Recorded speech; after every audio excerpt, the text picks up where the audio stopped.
sa Double B! Senator Sherwin Gatchalian, Chairperson, Senate Committee on Finance. Senator Win, magandang umaga. Si Joel Siweng po ito. Good morning po. Good morning, Joel. Good morning, Weng. Magandang umaga sa inyong dalawa. Good Yung morning, sir. announcement ni Presidente kahapon, ito ba yung inaasahan ninyong announcement na hinihintay ng taong bayan?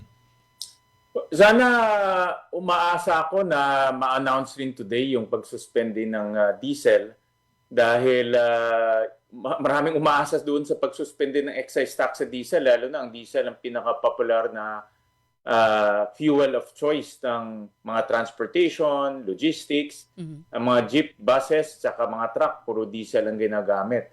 So ako ay umaasa pa rin na masuspende yung excise tax on diesel para maramdaman yung mas malaki pang pagbaba ng presyo ng diesel. Hindi nyo sinama gasolina, Senador. Diesel lang ba ang inaasahan ninyong dapat suspindihin?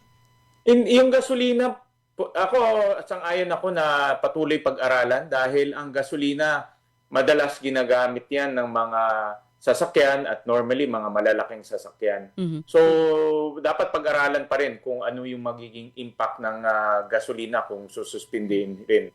No? So patuloy naman na pinag-aaralan yan. Pero in diesel kasi ito talagang proven na no? Na ito ang ginagamit ng ating mga public utility vehicles, mga logistics trucks.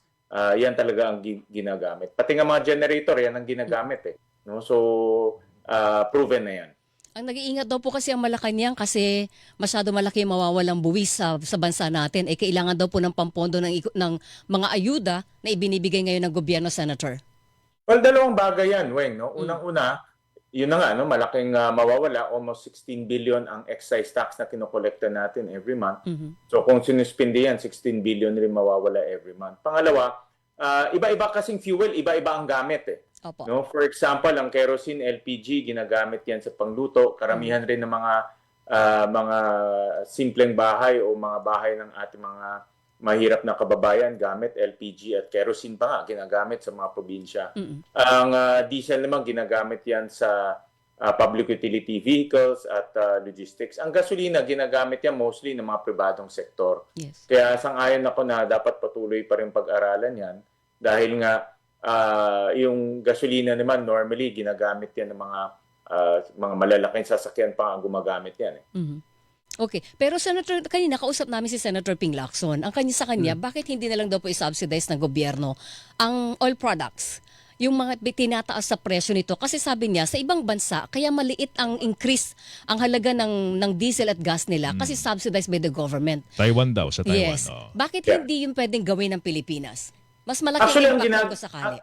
ang ginagawa natin targeted subsidy, no? At for example, yung mga transportation sector natin binibigyan natin ng subsidy, pantawid pasada, yung service contracting na ako tingin ko effective at mabilis to, no? Service contracting kasi guaranteed income na yan sa mga drivers natin. Nagbibigay rin tayo ng yung ayuda, no, para sa mga drivers rin natin. So ang atin naman ay targeted subsidy. Okay. At meron ding nalaman namin yesterday sa hearing na meron ding ilulunsad ang gobyerno na oil discounts naman sa transportation sector. So ito targeted rin. So ibig sabihin kung ikaw ay nasa transportation sector, bibigyan ka ng 10 peso discount on diesel at iba pang discount sa LPG at sa kerosene. So yung ibig sabihin nito, ang ginagamit nating paraan para magbigay ng subsidiya ay targeted. Hindi lahat, no? Kasi pag lahat talagang pag nagbibigay ka ng subsidiya, kung bibigay mo sa lahat, pati yung mga maraming sasakyan enjoy ng ganitong subsidiya. Kaya mas maganda targeted dun sa mga nangangailangan lang. Okay, ito lang, Senator, kasi doon sa hindi pagsama sa gasolina, natanggalan na excise tax, karamihan daw gumagamit ng gasolina, Weng, mga middle class. Malalaking sasakyan, sabi nga ni Senator. In the meantime, Senator, bukas po ITR submission. Tuloy ang pagbabayad ng buwis ng middle class na sinasabing talagang kinukuha na ng buwis ng taong bayan para may pambigay Na doon ayuda. sa ayuda doon sa mga targeted sector. Wala ba tayong pwedeng ganansya naman para sa middle class na kinukunan po natin ng buwis? Yan ang marami hong hugot na pinaparating po sa amin, Senator. Actually, dahil dito sa mga interview natin, pinag-aralan namin mabuti itong tinatawag nating middle class. At meron kaming proposal nga, kahapon sa pagdinig may proposal tayo na para magbigay rin ng targeted subsidy sa ating mga middle class. So, ang aming proposal, i-absorb ng gobyerno. At ginawa natin to nung pandemya. Opo. I-absorb ng gobyerno yung pension premiums na binabayad ng mga nagtatrabaho sa gobyerno, sa mga nagtatrabaho sa pribadong kumpanya, dahil nagbabayad sila ng pension premium sa SSS at GSIS, i-absorb na muna ng gobyerno para mabigyan sila ng tulong dahil tumataas ang presyo ng bilihin. Ngayon, ang inflation natin tumaas eh. Pag tumataas ang inflation natin, ang bumababa naman yung tinatawag nating purchasing power, yung kakayahan ng tao para bumili ng mga pangangailangan niya. At yun ang dapat punuan ng gobyerno.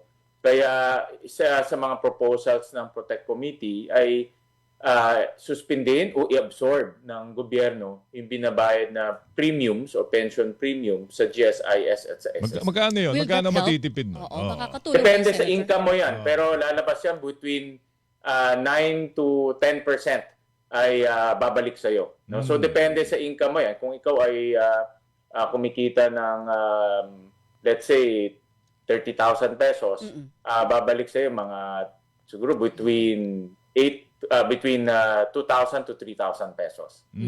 So ang Kada gobyerno, buwan yun, ang kada buwan. gobyerno muna ang babalikat nun. Sila magbabayad Yes. muna nun. Correct. Ginawa na natin yan nung pandemya. Kung matatandaan natin, nung pandemya, nagbigay pa nga ng zero interest sa emergency loans.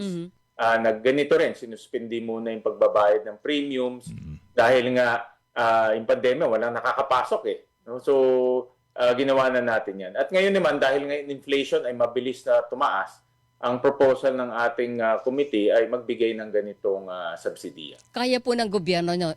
Kaya naman, sa computation namin, isang buwan, mga 9 billion. So, hindi naman ganun kalaki ang ma-absorb ng gobyerno. Good Ayun. for how many months yun sakali, Senator? Depende sa conflict. Kasi ngayon, parang 45 days na tayo sa conflict. Yes. No? Isang buwan at kalahati na. At merong conflict at mataas ang inflation, pwede natin gawin yun. Alright. Ito, pahabol na lang, Senator. Kahapon kausap namin si Deputy Speaker Albi Benitez. At Maganda tong tanong na to. meron po siyang panukala sa House na i-donate muna 6 yung months sweldo, salary. yung 6-month salary daw po sa mga district po nila para makatulong daw po. It can come in the form of voucher siguro sa fuel. Hindi ko lang alam kung ano ang naging reception dito, no? Pero on the part of the Senate, ano pa ang pwede ninyong maiambag? Parang leadership by example ba? Naghihiling tayo ng bayanihan sa ating mga kababayan in the time of crisis, Senador. To be honest, Joel, Weng, ako, matagal na ako na sa serbisyo publiko. Talagang paluwal naman ang nangyayari. No? Kahit hindi na sabihin na i-donate yung salary, talagang paluwal. Dahil pag umiikot ka, daming humihingi ng tulong, daming humihingi ng pang-piesta, iba rin. Iba, humihingi ng ano-anong sponsorship.